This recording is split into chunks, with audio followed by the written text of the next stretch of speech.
我是脑洞君，现在是北京时间凌晨2点。其实我本人已经很困了，但是我的喵主子现在睡得正香，我实在不忍心打扰。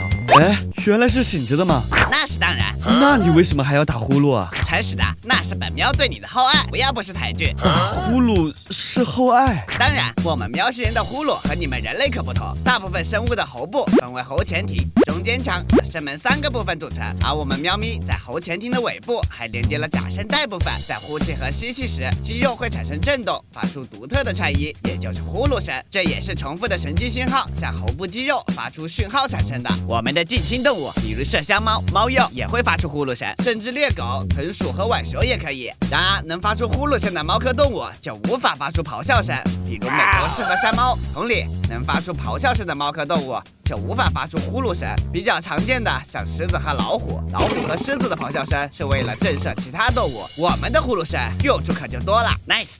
第一种就是表达本喵现在的状态很满意。成年猫和波斯猫就经常爱打呼噜，波斯猫是因为鼻腔太短抑制不住，而我们成年猫则是因为比较会享受了。小猫的时候还不懂享受，打呼噜更多是在喝奶的时候，因为不能同时吃奶和喵喵叫，只能通过肌肉颤动发出呼噜声告诉妈妈我吃得很爽。而这种童年习惯会延续到成年，当感受到被抚摸、被喜欢的生物亲近时，也会发出呼噜声表示。当然，我们喵星人的呼噜声怎么会如此简单呢？有时候遇到危险感到害怕，我不怕，或者受伤的时候，我们也会发出这种声音，以此来安慰自己，同样也可以安慰人类低落的心情。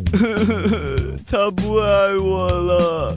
哎呀，好了，别哭了喵。我们的呼噜声频率一般在25到100赫兹，在没有大量能量补给的情况下，能刺激肌肉和骨骼的生长与修复，提高了喵星人的生命耐久度。也因此，我们有9条命的说法，越传越广。甚至还有一个兽医传说，把猫和一堆碎骨头放在一起，过段时间你会发现骨头长好了。所以在骨骼受伤的时候，可以多跟打呼噜的猫待在一起哦。我也不晓得你想要啥，就给你带只猫吧。